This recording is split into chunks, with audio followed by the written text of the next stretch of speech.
नमस्कार, NBC 24 news में आपका स्वागत है। प्रधानमंत्री नरेंद्र मोदी की अध्यक्षता में आयोजित नीति आयोग की गवर्निंग काउंसिल की बैठक में मुख्यमंत्री विष्णुदेव साय ने छत्तीसगढ़ का दूरदर्शी विकास मॉडल प्रस्तुत किया। उन्होंने कहा कि कभी नक्सल हिंसा के लिए पहचाना जाने वाला बस्तर अब देश को विकास, रोजगार और आत्मनिर्भरता का नया मॉडल देने जा रहा है। नीति आयोग की गवर्निंग काउंसिल की बैठक के दौरान एक आत्मीय क्षण सामने आया जिसने सबका ध्यान खींचा। लंच ब्रेक के समय प्रधानमंत्री नरेंद्र मोदी ने छत्तीसगढ़ के मुख्यमंत्री विष्णुदेव साय का हाथ थामते हुए मुस्कुराकर कहा कि छत्तीसगढ़ की बात अभी बाकी है। इस एक वाक्य में प्रधानमंत्री का स्नेह, विश्वास और राज्य के प्रति विशेष रुचि झलक रही थी। उस क्षण आसपास उपस्थित आंध्र प्रदेश के मुख्यमंत्री एन चंद्रबाबू नायडू और तमिलनाडु के मुख्यमंत्री M.K. स्टालिन भी मुस्कुराते हुए इस संवाद के साक्षी बने। प्रधानमंत्री नरेंद्र मोदी ने छत्तीसगढ़ के आदिवासी अंचलों में हो रहे सकारात्मक बदलाव, औद्योगिक निवेश और आत्मनिर्भर बस्तर की दिशा में राज्य सरकार द्वारा उठाए गए ठोस कदमों की सराहना की।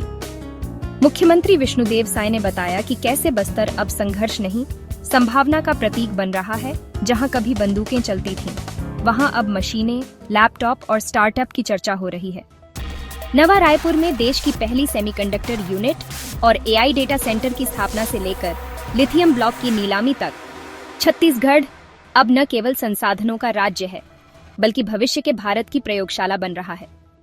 यह क्षण किसी औपचारिक संवाद का नहीं, बल्कि प्रधानमंत्री नरेंद्र मोदी के द्वारा छत्तीसगढ़ के विकास के लिए प्रतिबद्ध मुख्यमंत्री साय के प्रयासों की सहज स्वीकृति और सराहना का था। नीति आयोग की बैठक में जहां देश भर के राज्यों ने अपने विकास मॉडल प्रस्तुत किए, वहीं छत्तीसगढ़ की प्रस्तुति ने प्रधानमंत्री की विशेष रुचि और सराहना प्राप्त की। यह स्पष्ट संकेत है कि छत्तीसगढ़ अब केवल एक उभरता हुआ राज्य नहीं, बल्कि देश के समग्र विकास में एक निर्णायक भूमिका निभाने वाला राज्य बन चुका है। मुख्यमंत्री साय ने बताया कि सरकार द्वारा मार्च 2026 तक छत्तीसगढ़ को नक्सल मुक्त बनाने का लक्ष्य तय किया गया है।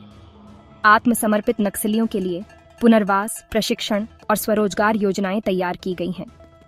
अब बस्तर में आदिवासियों को स्वरोजगार, प्रशिक्षण और बाजार की सुविधाएं मिल रही हैं। स्थानीय उत्पादों की बिक्री से रोजगार के नए द्वार खुल रहे हैं। बस्तर का धुड़मारास गांव संयुक्त राष्ट्र द्वारा सर्वश्रेष्ठ पर्यटन गांव की सूची में शामिल किया गया है। तो जुड़े रहिए NBC 24 न्यूज के साथ। धन्यवाद।